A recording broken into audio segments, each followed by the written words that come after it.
Hey folks, another episode, the latest instalment, Project Southpaw. So down in Devon, Southpaw's coming on nicely, it's looking good. Oh yeah, drives, stops, goes, everything's attached, it's all working. Yeah, enjoy the video. The bonnet fit as good as I can get on this, bearing in mind that the deck panel didn't come with this car, and also this bonnet is a different shade and probably didn't come with this car either. Deck panel's got a bit more of a curve on this edge here than the bonnet has. I'm going to leave it. When it gets painted, it can be dealt with then. This edge of the bonnet was slightly lower than the deck panel, so I just put a washer between the hinge and the bolt. There's only one way of adjusting these things, whereas on the earlier ones with the exposed hinges, you could put adjustment up and down. But overall, for a Range Rover bonnet, with gaps you can get hams into, it's not bad. I need to sort the buffers out that just stop the bonnet from wobbling around when you're at speed. The other thing I've done is adjusted it so it pops up nicely. Fucking listen to how nice that door closes. And the catch works and the bonnet lifts nicely. I've moved the washer equipment over to the other side. I need to work out which wires are which. So I've got a couple of minor challenges. One of them. Check this out. Where's all the rust? There's no rust. Where is it all? These places are notorious rust traps, especially on cars that stand around doing bugger all, because the water comes in via the vent here and sits on this plate here. And especially if people have gummed up this gap with silicone, which people love doing, and I can't understand why, then the water just sits there and rots this panel out. Then it fills the boot up. Now this is a good one, this one. I shall brush the sand and the dust off, and then I'm going to give this a Dynex inside here, put the new covers on, well they're not new, put the new second-hand covers on. That's the passenger side one. You can see it's used, but it's in better shape. So I thought for the half an hour it's going to take me to swap these two fuckers over, get it looking a bit smarter, couldn't we, hey? Right, going to get Basil. I'm going to call him by his proper name. I'm just getting Basil, because all this sand in here is going to do it no favours in the British climate. So this all come out. It's all a bit damp anyway, because it might need a bit of water in here actually, just to get it all out. And then Dynex is going to go in. There's some cloth in there, but yeah, you need to see this. Just delighted at how clean it is in here and rust free. It's not often you see that. Right, getting on. That'll do it in there. Right, so these quarter panels, these D-posts, they fix on with 4 screws and 3 nuts. The 3 nuts go through these holes. One there, one at the top. You access them through the inside. You can see the hole there, you can see the hole down there. They go onto this captive plate, which I've got installed down the edge here. I've Dynexed that as well, because they rot as well. And then on the outside edge, along this bit in the door shut face, there's a couple of screws. So to fit these things, it's pretty fucking straightforward actually. You need to present it up like that, position it in, even one-handed I can do this, and then make sure that the pins go through the holes, screw it up on the inside, and you're done. First of all, I need to take all this tape off, because I protected the car while I was Dynexing. D-post is off in similar good order. It's about to get Dynexed up. Before I did that, I've just noticed that there is some form of a body number that's stamped in up here, which I never knew about. MO5 13290. So I suspect that's the body went down the production line separate to the chassis and the running gear, and then the two were united. Didn't know that. Never seen one before. Haven't really had that many D covers off in all honesty, but I've had a few off. Been a funny old day. Right, so we've been securing odds and sods around the engine bay, getting it ready for its MOT. I still need to change the oil on this engine, but everything else is done. So I've connected up the bonnet light, which doesn't work yet because the plungers missing from the bulkhead. But if I earth out the return, which ain't going to quite reach, is it? There we are, light comes on. A couple of wires here, I'm not quite sure what they do, so they're just going to sit and out of the way. I'm making up a battery mount now, so I've got a sort of generic bracket for a battery mount, nicely powder coated, blah de blah de blah, using threaded rod either side of the battery to hold the battery in position. Put the breathers in for the gearbox and the transfer box. They're up there behind the fuel filter. On the inside, might not look like I've done a huge amount, but I had to change the centre console because the other one wouldn't fit, and this one didn't fit either. So I think I know roughly where the issue's going to be, but I'm leaving it like this for now. I've put the bracket on the far side over there so it can support the middle rail, and that'll all be done. Under here is all largely complete now. That can pretty much go back in. The minor issue I had was the rheostat for the instrument dimming packed up because all the bloody lights suddenly stopped working. Let me just take out all of the lights stopped working on the dash, and I couldn't work it out. Anyway, when I bridged the two wires, which you can see here, when I bridged the two wires on the rheostat, it all came back to life again. That closes nice, doesn't it? Look at that. I've got a couple more jobs ready to do, and then the idea is to get this thing MOT next week, because I've got to book it in. Getting onto this windscreen now. So this is the scratch from the old left-hand drive position wipers. It's been driven on the beach with sand. They've had the wipers on salt water, I'm guessing, and it's pretty scratched it. It's not a deep scratch, you can't feel it with your fingernail, so I'm going to give it a go at polishing it out. Got nothing to lose. This fella is something that the owner of the car bought for another project. But when I mentioned to him about these scratches and scuffs, he said, well, he'd post it to me and we'll give it a go. We'll see. Patio doors, glass tables, shower screens, glass fish tanks, automotive glass, marine applications, double glazed units, all types of domestic glass. Got some ISO markings on here. And a BSI stamp. Not quite sure. That's glasspolishshop.com. Let's get it open and see what we've got in here. We've got a very, very soft fibre cloth, which is good. I'll put that back in there. We have got some glass polishing compound, extra concentrated. Extra concentrated. It's either raw or it's extra concentrated. This must be extra concentrated. A few moments later. It's as good as it's going to get. I can't be faffed with it anymore, and you can see now I'm polishing it so much you can actually see the fucking marks coming through again. Rear seat is out. That was easy enough. All the bolts undid beautifully, no problems at all. Right, what else we're doing in here? Why's that gone off? Oh, why have you gone off? I pulled the plug out. No, I think my fucking lamp's just blown up. Anyway, on the inside now, so I'm working on the reverse light switch. I've been tidying up the dashboard. I know what I'm doing there. Screen. So on the reverse light switch, what I've basically done, taking the reverse light switch out, first of all, the contacts were all knackered on it, so I've just pinged over the little rivet on the bottom end of the contact, which you can just see down there, holding the spade terminal on it. Then put a continuity meter on it, and the problem I've got is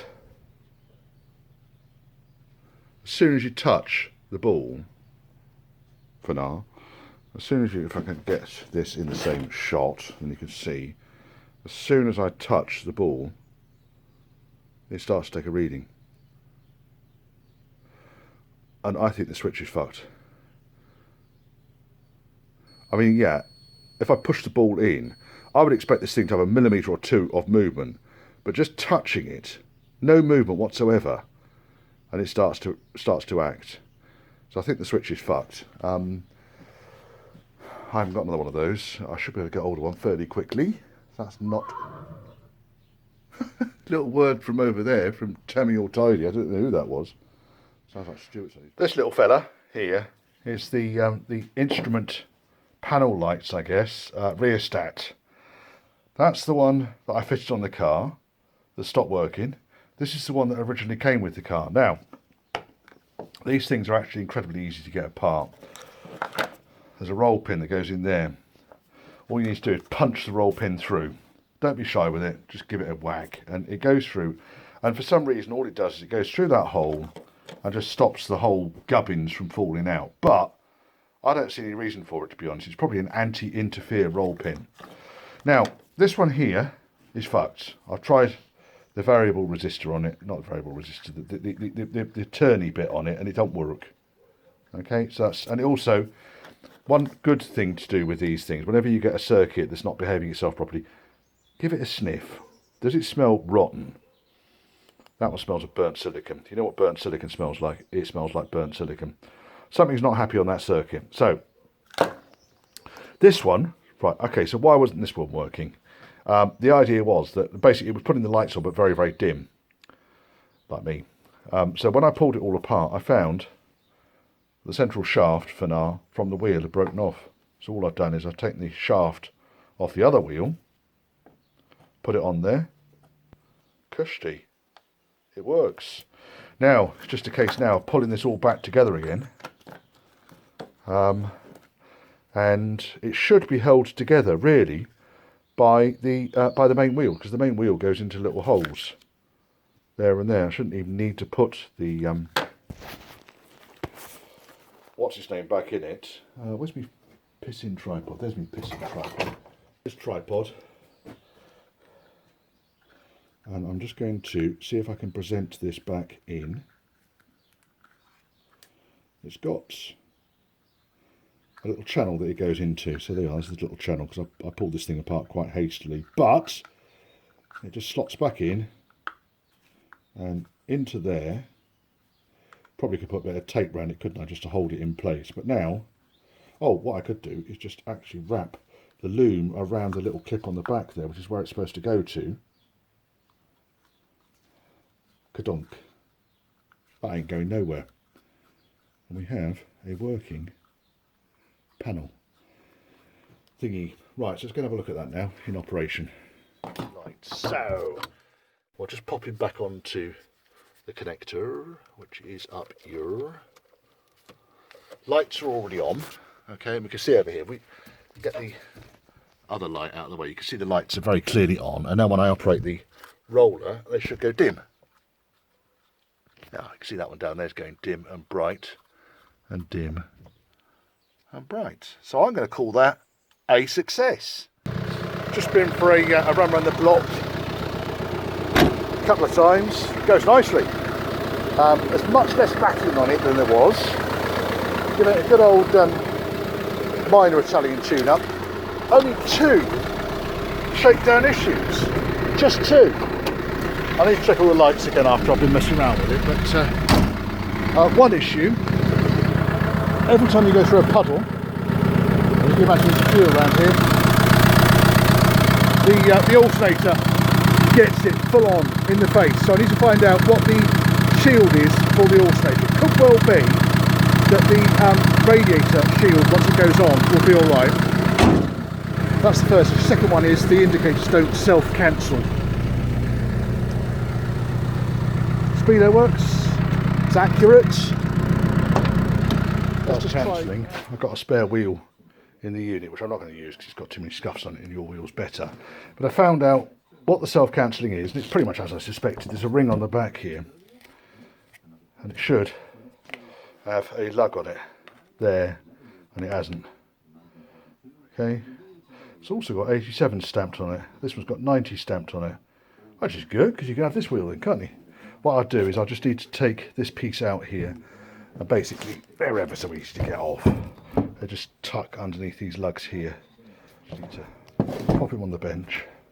And it's just a case of flat blade screwdriver, find out where the lug is, there it is, work in behind the lug and lift the plastic out,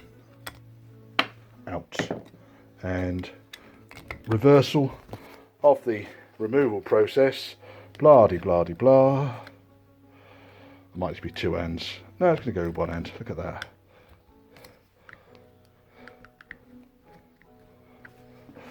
Might just be two hands. We're going to do two hands, or we're going to do one hand? Let's do one hand. Imagine what I could do with two hands.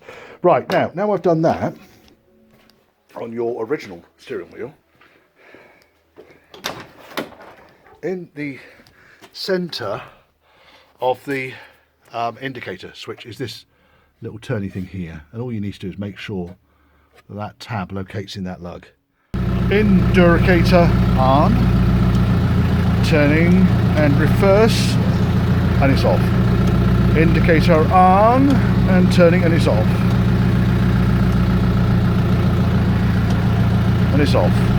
Alright, cancelling works.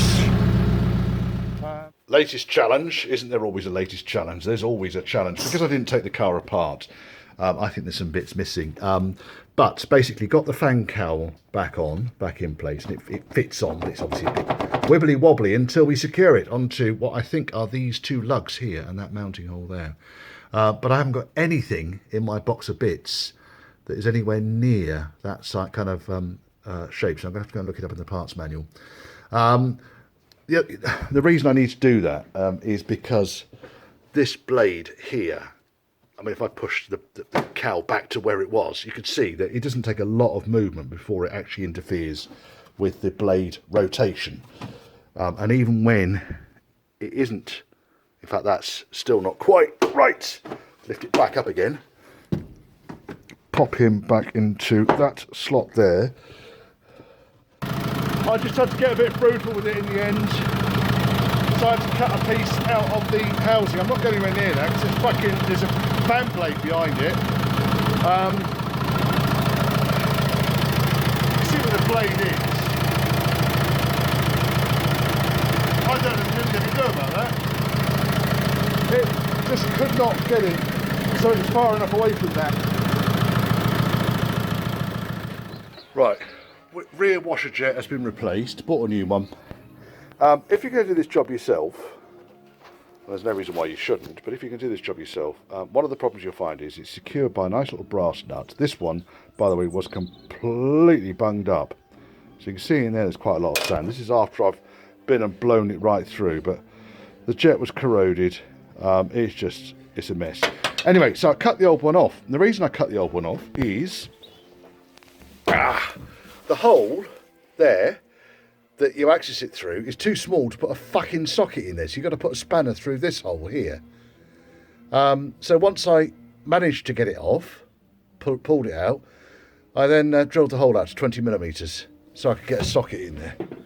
What a balls ache. I don't understand why they make these things so pissing difficult. There's no way with the socket to fit on that, and that's actually a 13mm nut. That's a different thread as well, so I couldn't even use the smaller nut. I couldn't get a socket onto it. Would not fit. Anyway, I can connect up the rear washer now, and then the rear wiper can go on. Here's a conundrum. I hadn't even thought about this. Left-hand drive car, the wiper and the washer are on opposite sides to each other. So when I put the wiper on, it either sits on that side, which is too far over, or it's upside down. Oh, darn it all. I'll look to find out what it was like on these if I look at 1993 car, just happen to have one here. Oh, dear. Bit soggy at the moment. Got to stop driving on the grass, I think, trashing it. Look, you can see it's the other way around. Which of course then, that wiper arm would be perfect for it. The blade's a bit long, but it will work. How weird's that? Never noticed. Anyway, I can't be asked to do it now. I don't need to do it now. Get ready for MOT. Washer's working. Cleaned out the back of the car so it's all swept out.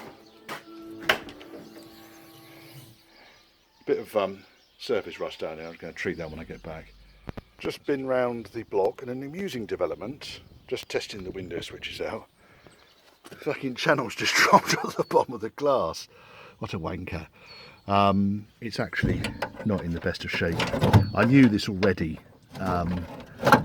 The channel's down there, and obviously the regulator now I've just wedged up under the glass. So let's see if I can put the glass back up again with the regulator, and then hold it up in place with a piece of tape, I think. What a pain in the balls. Right, let's go get this MOT done. Hair's all over the place, look at that. Been wearing my pants.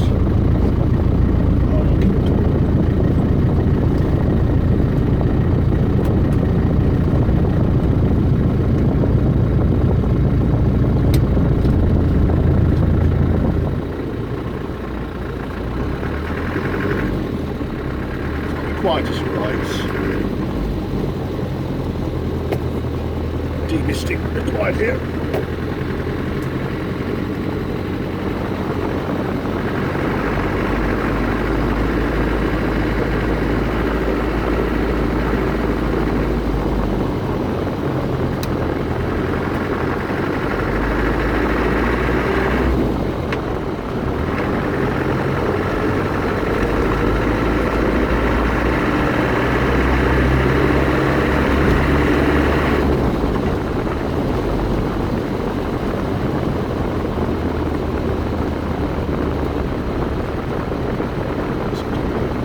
Rides nice and firmly.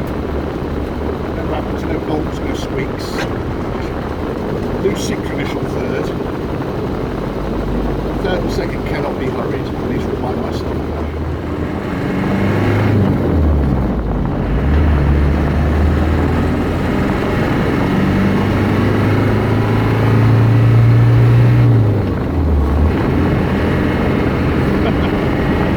Push the insulation up.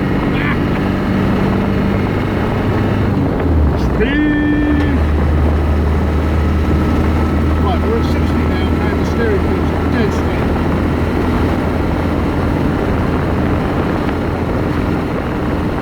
70. Indicator, of course.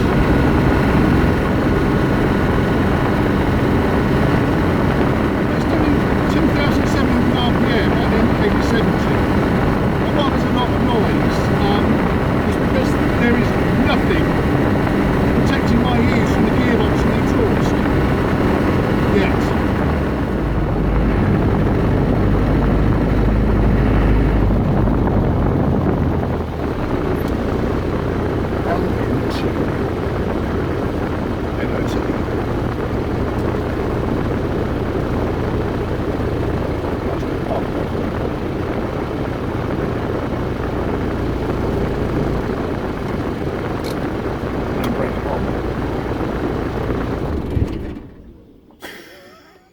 That was a big old fucking wobble. I might check the engine mounts. Yeah, it runs all right though. Runs quite sweet. Just running through the MOT at the moment. A couple of minor issues. Got a diesel leak on the return pipe, which is irritating. Only just spotted it actually, oddly enough. I can hold the pipe tight, so it just needs a tighter crimp on it. And the other thing is the front Panhard rod is not tight on its mounting. It's bolt tight, but we can't get the bush to stop wobbling around. It might be just a chunky washer can fix that. Okay, right. So, what have we got to do? Sorry about that. Fuel leak is off. See that silver clip just above my torch there? That's the one that's leaking. So I'm going to replace that with a Jubilee clip and just do it up fucking tight. It's where it's leaking from. You could see it leaking from it, and unfortunately you can see what's happening is it just saturated the top of the chassis rail and it's dripping down. So I can fix that, that's not a problem. And then on the suspension joint, the one that we have a problem with is that one there. So it's the Panhard rod that goes on the front of the axle, locates on the axle there and on this bracket here. Now for some reason there's a gap in between the edges of the bush and the thing, which means that the bar goes backwards and forwards, and also it rocks in and out a tiny bit. MOT fail. Easy enough to fix, I think. I'm going to get a big washer and wedge him in there. And then a couple of advisories really around. What did he put the advisories on? I'll get it. It's here now. I don't have to. There we are. So, suspension rod, attachment bracket, fuel system component leaking. Those are the two things I need to fix. Rear silencer's deteriorated. I knew about that anyway. It's not a problem. Offside front swivel joint has a slight oil leak. And the headlight beam pattern has just met requirements both sides. Now, interestingly, and I'm quite proud of myself here, I manually adjusted the beam on these two. They're bang on. Absolutely spot on.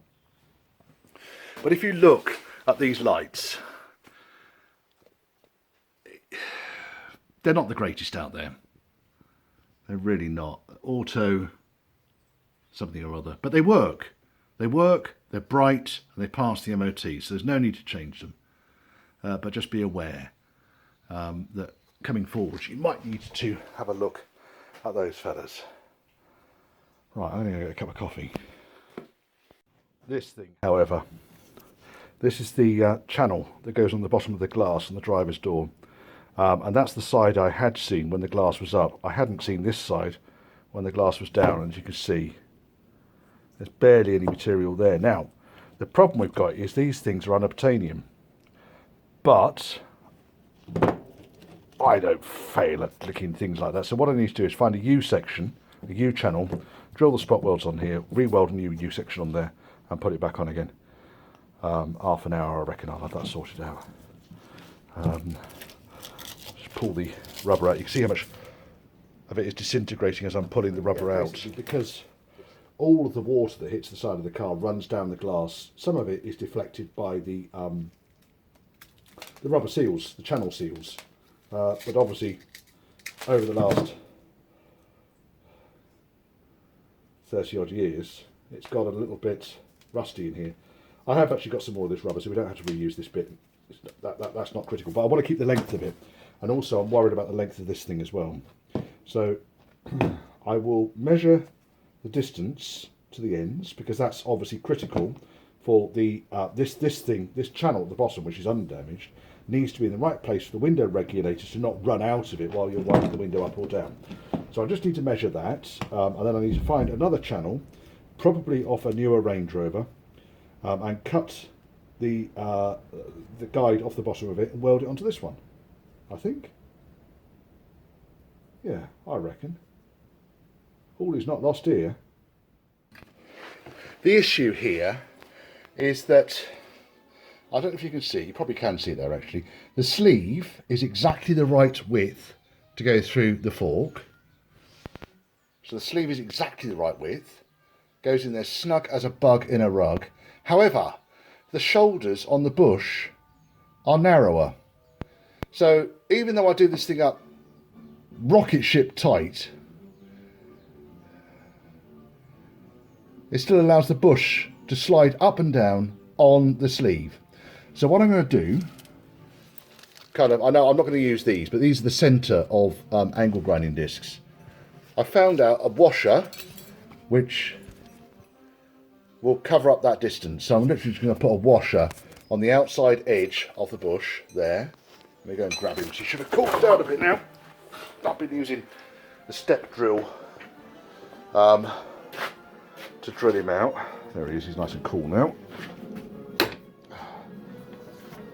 There he is. Look at that. Now that should fit over the bush. I need to get one more size. That's a pain in the ass. I thought I'd gone the right size. Pause. Resume. Just went up to the next size. There, that fits nicely. Now, does that now go up and into? It does. See? That's probably all it needs, because that washer now is going to push against the bush and hold the bush for now into place. Now, in order to get the bolt back in again, this Panhard rod is kind of reliant on the body. So all I really do is get hold of the number plate bracket and pull the car over, and that should line the hole up, which which you can't quite see because there we are. See the holes slightly out of alignment. If I pull the bumper, you can see it wiggling around, but it needs 2 hands. Right, that's bolt in. Now I'm going to do him up, and then we'll jack him up, and we'll see if we've still got movement on that bush. It should be good now. This bolt, by the way, gets done up to 88 Newton meters, or I think it's about 65 foot-pounds. I couldn't find the setting anywhere. I had to go back to the official manual. But yeah, hopefully with that done, that's the last thing to fix for the MOT, and I shall be popping out again. 2 things fixed, 1 thing broken. Fucking seatbelt didn't work now. Seatbelt's decided it's not going to lock on the driver's side. This car's fighting me. It's his MOT this afternoon at 4 o'clock. Okay, it goes down, but the button will not accept. I don't quite know what's happened with that. I'm going to take it off. It's only a bolt, it's not really a problem. Right, this one's got a nice solid click action to it, and this one hasn't. So, what we do, we'll take them both apart. What can possibly go wrong? Well, I've got 2 seat belts on my car that I can put on it if I have to. Right, this one, the one that works, the spring at the bottom is dead straight. This one, it's all twisted around. So I think there's probably a lump of plastic in there, possibly. Also, you'll notice on this one, this bar is stuck at the bottom. Oh, now the spring is straight. Why is it sticking? I reckon there's a lump of plastic wedged in there somewhere. Or a bit of dirt. I do love this piece of music, and it is my birthday next week, and it would make my day if you could play it today. So if we push Thank you very much. this bar, so basically what happens is when you put the clip in, this black bar comes down, yeah? And as the black bar comes down, it goes click, and you can see that the trigger goes through the hole there. Alright, then you push the button and it untriggers it. That's how it works. So the black bar going down is what then pushes the catch. You see it go in a minute. There he goes. And now it's locked into place now, you see. And then you see the position of that thing. It's pushed that lever up there. And then you push the button down and it releases it. So that's working. Why does this one not work? So let's push the black bar down. Ah, what the fuck was that? Something just fell out. And I think I might have been right actually. Because now it's engaged. I reckon there was a big lump of plastic in there. So if something's dropped in. The pixies have dropped something in. So push it down now and it locks again. Right, let's go and try that out. Let's see if that fucking works now. So what actually fell out of it? There. That fell out. I've got no idea what that is. Is it part of...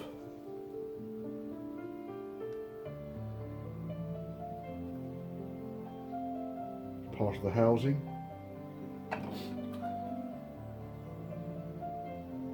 This is the one that broke. It hasn't got the bar across the top that this one has. Okay. Let's put this one back in. That goes back in there. And there. And then we'll pinch him back down again.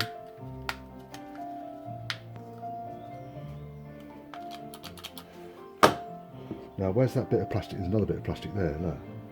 Where's all this fucking plastic come from? It's not part of the mechanism, I don't think. It's the wrong colour. I think it's come off the top up here somewhere. I think it's broken off this where this bar was. That was the bit of plastic that was wedged inside it. Right. I think we're making up a cover now for the transmission tunnel. So what I basically did, use the original metal ring to outline a lump of fairly heavy grade steel here. This is at least, I get off a 2mm. And then what I've done is use a piece of cardboard, which I've taken from this template here, and cut out holes which I think are going to need to cut out. So first and foremost, the transfer box lever actually sits proud of the surface of the transmission tunnel. So rather than creating a box, I'm going to cut an oblong and then find a gaiter that goes over the whole thing. Similarly, with the gear stick, because of this kind of dog leg it's got on it, I need to make sure it is clear on this edge. I'm going to give it a go in a second and just start it up and make sure that I think that's pretty clear all around now. Obviously the back edge is dependent on that and the front edge is dependent on that. Yeah, that's all right, isn't it? MOT passed. Oh yes. Right, okay, so we're going to crack on with this now. I reckon there's about another 6 or 7 hours work to do on this tops. Main thing really is this gearbox cover, because it's flipping noisy when you're driving this car. Delivery has arrived, and I need to have a massive clear up. I mean, look at the state of this bench. How can I get any work done? I had planned to do the LPG on that today, but I'm going to back that out and get on with Southpaw, so I'm going to get the gearbox cover in there, and then I want to go and do put some miles on. So where are we? Tidy waiting for her, hey? Morning, Tidy. It wasn't her who broke wind, it was me. So we've currently done 30 miles in this, in shakedown. Couple of niggles that have come up, which I'm not particularly bothered about. Idle speed, I'm still trying to sort that all out. Just needs to go up just a smidge. Torque below 2000 RPM is really, really poor. I just need to investigate and find out whether that's likely to be turbo or maybe injection timing. And steering is off centre by about 1 spline.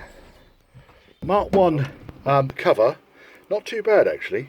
So where I've put the red pen, so I bought my pen that writes on turds, where I've marked there is where under high torque situations it starts, it makes contact with the cover. It probably needs a couple of mil taking off there. However, that said, if I may to make a Mark 2, this side can go back a couple of mil. As far as reverse gear is concerned, I've probably, excuse me, fucking gravity, thank you very much. It's getting there. I need to paint it still, but I cut that out quite a bit further because I had bags of room to spare, so I cut like a centimetre off it. Didn't need to go any more bizarre than that. Now, what I did, I had a little paper template here, which is the inside of that. And the problem I've got now is top to bottom and side to side on this. There's quite an overlap, so it really needs to go top to bottom. And like that, it would sort of work. So I'm going to put 4 screws in and see what it looks like. I was thinking about doing it that way around, you see, but it's a little bit close to the edges and I think it's going to interfere with 5th gear operation, so it needs to go like that, and we'll see if that interferes with gear operation. It might interfere with gear operation, in which case we might have to get a different gaiter for the gear stick, but it's not a disaster. We can work around it and work around anything. The worst comes to the worst, what I'll do is I'll end up putting the gaiter underneath the hole like that, if you get my drift, and then screw it in from above so it fits on. These weren't particularly expensive, these fellas. So we put in 4 screws. It needs to be so that 5th gear can go in, so like that. I think I'll just line it up and make sure it all sits square, and then I'll try it out. Well, it works. It's not the most beautiful looking thing really, is it? The gear stick really doesn't help because it's got this huge great damper on the top of it, but it works. You can see it's starting to tug the fabric there. If I did as you go into 5th gear, you can see it just tugs on the fabric. Short term I think it will do. I need to find a better solution.